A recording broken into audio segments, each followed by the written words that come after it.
नमस्कार, मैं उत्तम कुमार और आप लोगों का स्वागत है उत्कृष्ट क्लासेस में। अभी तक में हम लोगों ने संविधान सभा का गठन और संविधान सभा कैसे-कैसे अस्तित्व में आया, उसे कैसे-कैसे बना, ये हम लोगों ने देख लिया था। और अभी हम लोग देखेंगे इस लेक्चर में कि संविधान सभा का स्रोत। हम लोगों ने जब संविधान सभा का गठन देख रहा था पिछला वाला लेक्चर वीडियो में, उसमें हम लोगों ने देखा था कि 26 नवंबर 1949 तक में हमारा संविधान सभा बनकर तैयार हो गया और लागू होता है 26 जनवरी 1950 को, 2 महीने बाद। 2 महीने बाद लागू होने का वजह भी था क्योंकि वो लाहौर अधिवेशन है, उसमें प्रतिज्ञा लिया गया था स्वाधीनता दिवस मनाने के लिए, है ना। तो हम लोग 26 जनवरी 1950 को संविधान को लागू करते हैं। जब हमारा संविधान बनकर तैयार हुआ उस समय पर हमारा कितना आर्टिकल था और कितने अनुच्छेद थे, इसको एक बार देख लेते हैं। हमारा संविधान 26 नवंबर 1949 को बनकर तैयार हो जाता है, 2 साल 11 महीना और 18 दिन के मेहनत के बाद। और संविधान में जो उस समय पर था, 3 चीज़ें होते हैं संविधान में। पहला होता है भाग, दूसरा होता है अनुच्छेद और तीसरा होता है अनुसूची। ठीक है। तो ये जब ओरिजिनल संविधान बना हमारा 26 नवंबर 1949 को, तो उसमें संविधान में भाग टोटल थे 22, अनुच्छेद 395 और अनुसूची था 8। अब ये भाग, अनुच्छेद, अनुसूची क्या है? भाग क्या होता है? सपोज करो कि हम लोग कोई भी किताब पढ़ते हैं, जैसे कि कोई फिजिक्स का किताब ले लेते हैं, है ना। फिजिक्स की किताब में पहला चैप्टर मान लो कि क्या दिया गया है, ऊर्जा या कार्य।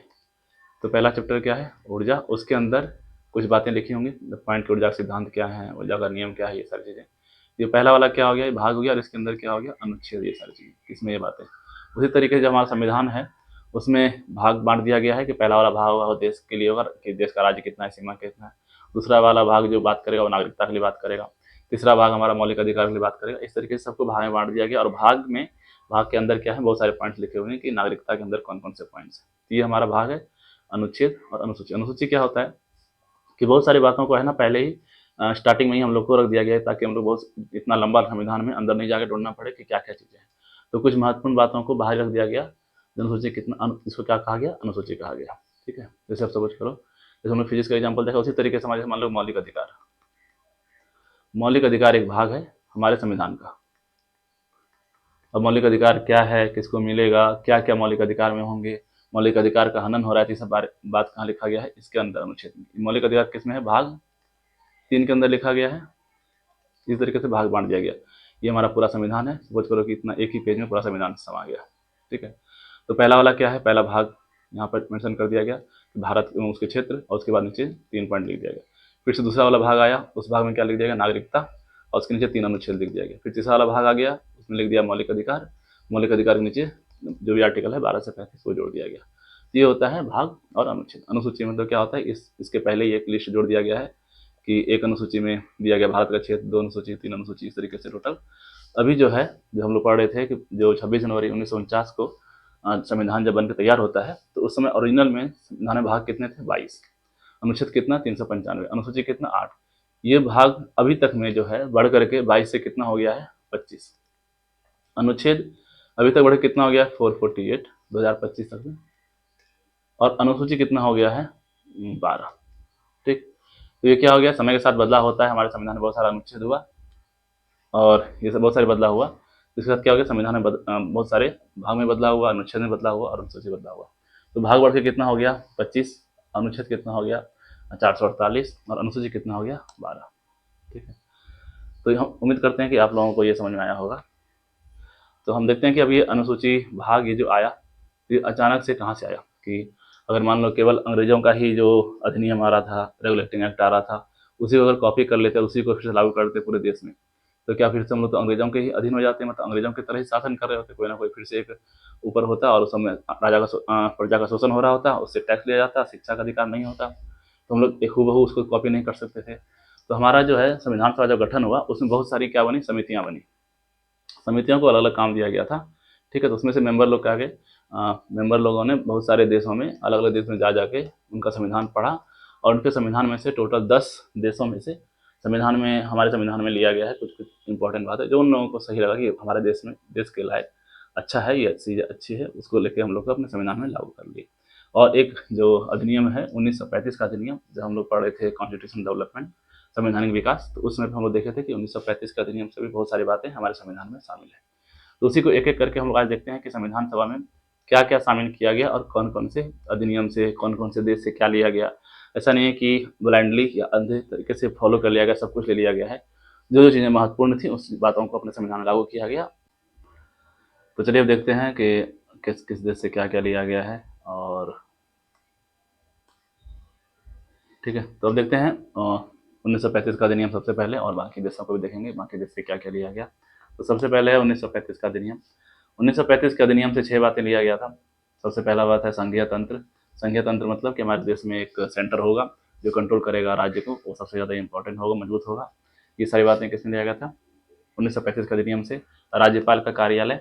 राज्यपाल क्या होता है कि हर एक राज्य में एक एक राज्यपाल होता है जो केंद्र का प्रतिनिधि होता है। वो यहाँ का राज्य का सूचना किसको देते रहता है, केंद्र को देते रहता है कि राज्य में क्या चल रहा है, संवैधानिक रूप से सब कुछ काम कर रहा है नहीं कर रहा है। अगर संवैधानिक रूप से काम नहीं कर रहा है तो सूचना किसको जाएगा, केंद्र को, और केंद्र क्या करेगा, राष्ट्रपति शासन लगा देगा। वो भी किससे लिया गया था 1935 के अधिनियम के तहत लिया गया था। और न्यायपालिका। न्यायपालिका क्या, जो अभी हम लोग supreme court, high court, district court ये सब देखते हैं, ये सब कब से कहाँ से लिया गया है 1935 के अधिनियम से। इसके बाद अगला पॉइंट है कि लोक सेवा आयोग यानी यूपीएससी, हम लोग जो देखते हैं यूपीएससी अभी, बीपीएससी, और कई कई राज्य में जैसे ज्वाइंट पीसीएस। यानी क्या होता है ज्वाइंट, मतलब क्या होता है, दो राज्यों के लिए एक ही संगठन है, वही क्या करता है दोनों राज्यों का जो मान लो एसडीएम का है, कलेक्टर की बहाली वो खुद ही देखता है। प्रशासनिक विवरण। प्रशासनिक विवरण मतलब कैसा प्रशासन होगा, डीएम होगा, पुलिस होगा, एसपी होगा, ये सारी चीज़ें, और किसके अधीन होगा, वहाँ के विधायक के अधीन होगा, विधायक उस पर कंट्रोल कर सकता है।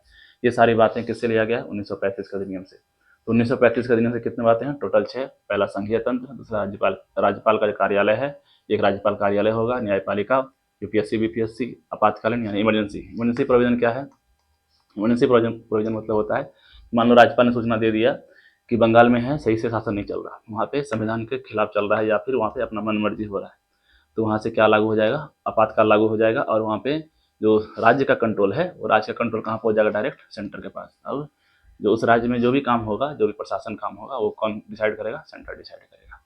तो ये था हमारा 1935 का अधिनियम। इसके बाद हमारा जो अगला राज्य है सबसे इम्पोर्टेंट वो है अमेरिका। अमेरिका और ब्रिटेन, ये दोनों राज्य से ज़्यादा लिया गया उस समय से। ब्रिटेन से लेना ऑब्वियस था क्योंकि हम लोग को ब्रिटेन का जो है कार्य पद्धति से हम लोग पहले से रूबरू थे कि वहाँ कैसे काम होता है नहीं होता है, तो हम लोग को जानकारी था उनके बारे में, इसलिए ब्रिटेन से लिया गया। दूसरा अमेरिका से। अमेरिका से सबसे महत्वपूर्ण लिया गया है वो है मूल अधिकार। मूल अधिकार जो हम लोग आज देखते हैं फंडामेंटल राइट, जो भाग 3 में इंक्लूडेड है। इसमें 12 से लेकर के 31 तक, और 32, 35 से लेकर 35 तक सारी चीज़ें भाग 3 में ही है।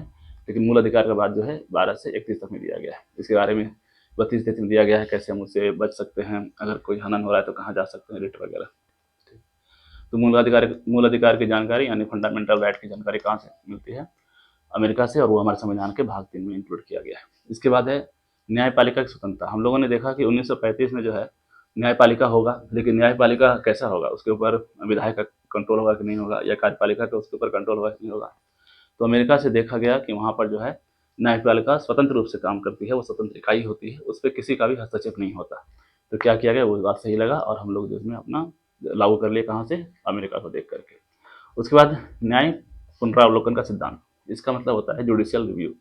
ये क्या होता है कि अगर मान लो कुछ ऐसा कानून बना जो मूल अधिकार के विरोध में है, तो न्यायालय जो है उस पर रिव्यू कर सकता है, उसको देख सकता है। अगर वो विरोध कर रहा है, मौलिक अधिकार का हनन कर रहा है, तो उसको क्या कर देगा, रद्द कर देगा। तो ये क्या होता है, पुनरावलोकन। इसके बाद है उपराष्ट्रपति। हमारे देश में राष्ट्रपति भी होता है, उपराष्ट्रपति भी होता है। तो उपराष्ट्रपति का पद कहाँ से लाया गया है, अमेरिका से।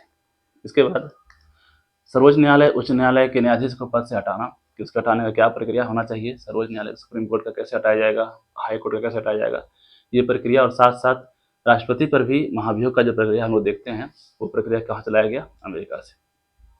तो 6 बातें अमेरिका से भी और 6 बातें कनाडा से भी। इसके बाद जो है आता है हमारा ब्रिटेन।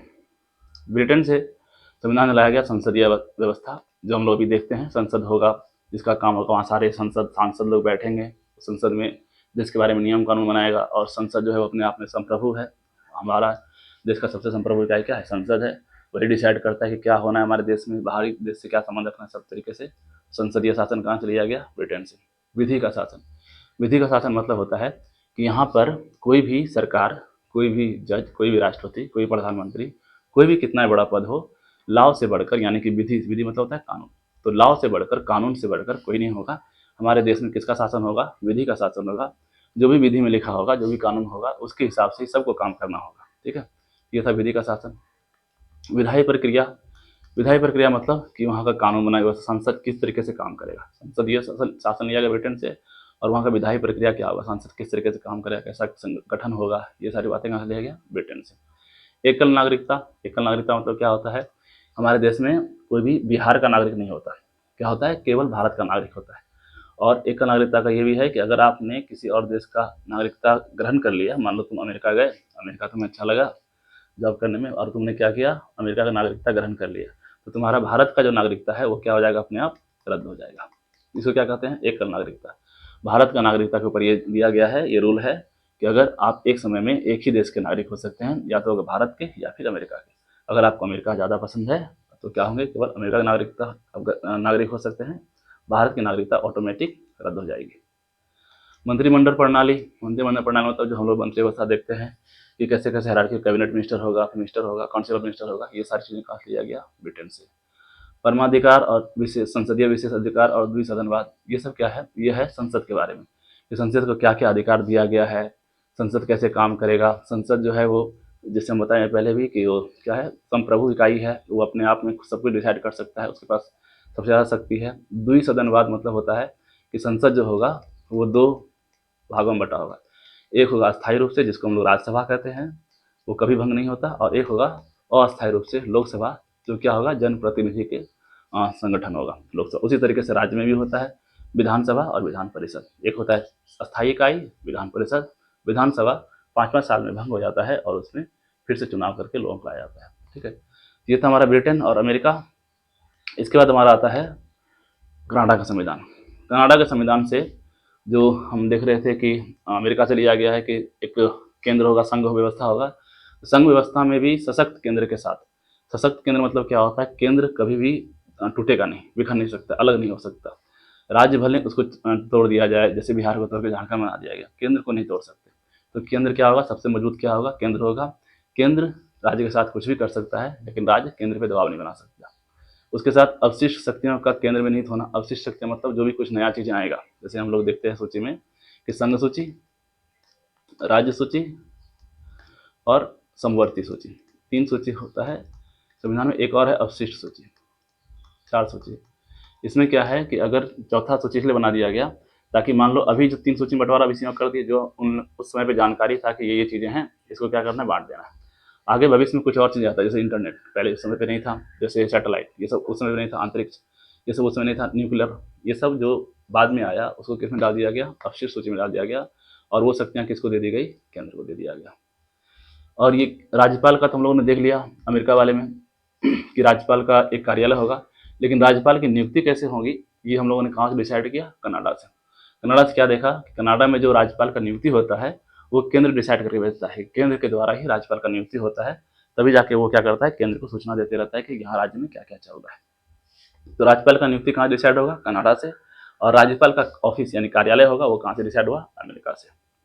तो सोचो कि कितना उन लोगों ने इस बात का ध्यान दिया कि कैसे कैसे हर एक देश का संविधान पढ़ा कि हाँ ठीक है, यहाँ से ऑफिस तो होगा कार्यालय राज्यपाल का, लेकिन उसको नियुक्ति कैसे करेंगे ताकि जो राज्यपाल है वो राज्य से ही ना मिल जाए। ऐसा नहीं हो कि राज्य का मंत्री ही राज्यपाल को नियुक्त किया है और दोनों आपस में तालमेल कर करके क्या किया, यहाँ का सूचना ही नहीं दे रहा है। राज्यपाल का काम क्या है कि राज्य का सूचना केंद्र को देते रहना, ताकि यहाँ राज्य में क्या क्या चल रहा है। और राज्यपाल और राज्य का मंत्री मिल गया तो क्या हुआ? वहाँ सूचना नहीं जाएगा, इसलिए क्या किया? केंद्र द्वारा ही राज्यपाल की नियुक्ति होगी। और भी राज्यपाल को बहुत सारा कंडीशन है कि जो राज्यपाल है उस देश का, उस राज्य का निवासी नहीं होना चाहिए, इसकी बात है। उसके बाद है सर्वोच्च न्यायालय का परामर्शी न्याय निर्णय। इसका मतलब होता है कि जो सर्वोच्च न्यायालय ने पहले से ऑलरेडी डिसीजन दिया हुआ है उसको रिव्यू लेकर के, मतलब उसको कंसिडर करके हाई कोर्ट या लोअर कोर्ट ये सब डिसीजन सुना सकता है। यह है कनाडा का। इसके बाद आता है जर्मनी। जर्मनी का विमर संविधान। विमर क्या है? संविधान का नाम है। जो जर्मनी का संविधान है उसका नाम है विमर संविधान। वहाँ से एक चीज लिया गया, आपातकाल। जो हम लोगों ने देखा था कि 1935 में आपातकाल था, कि 1935 के अनुसार आपातकाल हम लोग लगा सकते हैं अपने देश में, लेकिन जर्मनी में डिसाइड किया गया, जर्मनी के संविधान को पढ़ के, कि आपातकाल के दौरान मूल अधिकार को हम लोग क्या कर सकते हैं? स्थगित कर सकते हैं।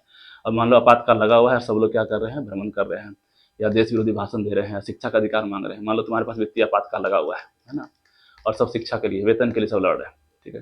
तो क्या हो जाएगा, वहाँ पे कॉन्फ्लिक्ट आ जाएगा। इसलिए क्या किया कि कुछ मूल अधिकारों को हम लोग क्या कर सकते हैं, स्थगित कर सकते हैं जब तक हमारे देश में आपातकाल लगा हुआ है। अगला आता है देश फ्रांस। फ्रांस से गणतंत्रात्मक और प्रस्तावना में 3 शब्द की स्वतंत्रता, समता, बंधुता का ये आदर्श जो है हमारे प्रस्तावना में जोड़ा गया। गणतंत्र मतलब क्या होता है? गणतंत्र मतलब होता है कि हमारे जो राष्ट्र का प्रधान होगा, हमारे राष्ट्र का प्रधान कौन है? हमारे राष्ट्र का प्रधान है राष्ट्रपति। राष्ट्रपति जो होगा वो क्या होगा, वो भी निर्वाचित होगा। ऐसा नहीं कि वो हायरार्की बस कि इसके पिताजी थे, फिर इसका बेटा हो गया, उसका पोता हो गया, इस तरीके से नहीं।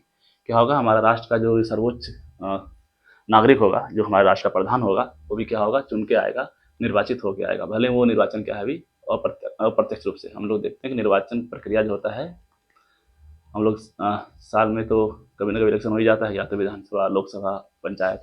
तो निर्वाचन 2 तरीके से होता है, एक प्रत्यक्ष रूप से और एक अप्रत्यक्ष रूप से। जैसा बात से समझ में आ रहा है कि प्रत्यक्ष अप्रत्यक्ष क्या है। प्रत्यक्ष मतलब कि जिस निर्वाचन प्रक्रिया में आप जनता जो है डायरेक्टली इन्वॉल्व हो जाए। जैसे हम लोग देखते हैं कि एमएलए का चुनाव हो रहा है, एमपी का चुनाव हो रहा है, उसमें क्या करते हैं, हम लोग जाते हैं, डायरेक्ट वोट देते हैं और हम लोग एमपी एमएलए चुन लेते हैं। लेकिन हम लोग जो है राष्ट्रपति का चुनाव नहीं देखे होंगे कि राष्ट्रपति का चुनाव हो रहा हो, या फिर प्रधानमंत्री, ये सब का चुनाव नहीं होता।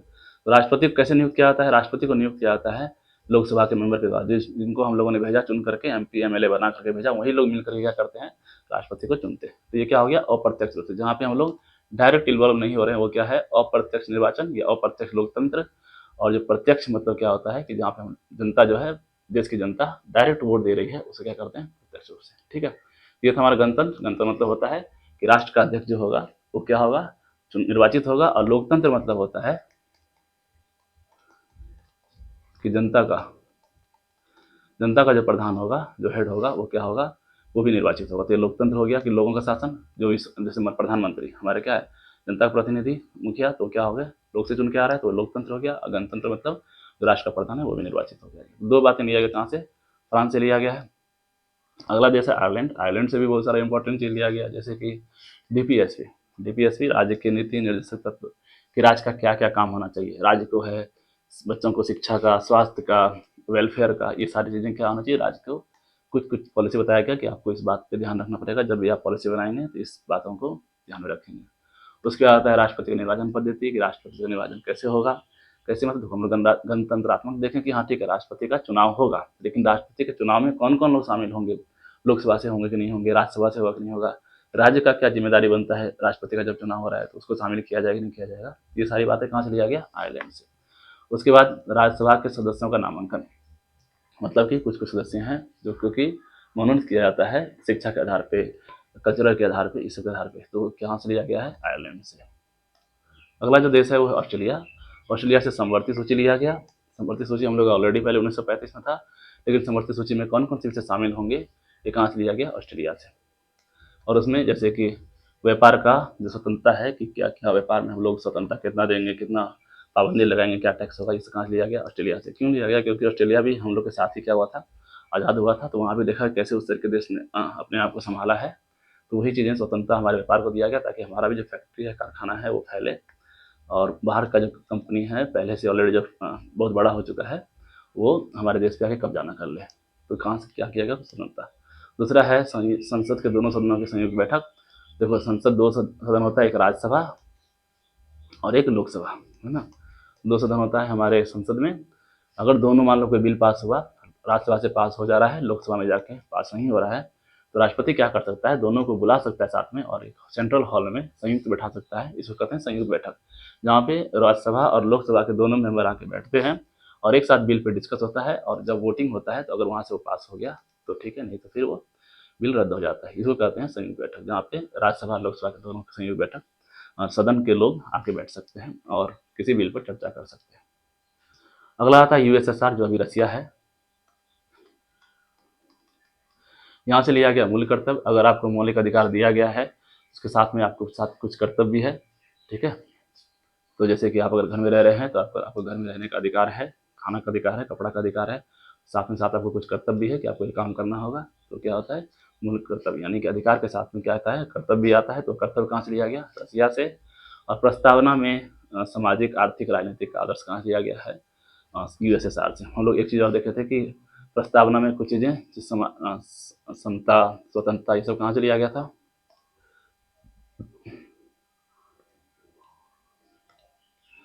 प्रस्ताव कहाँ लिया था? फ्रांस से। फ्रांस में देख स्वतंत्रता है, समता है, बंधुता है, ये सारी चीज़ बातें कहाँ से लिया गया था?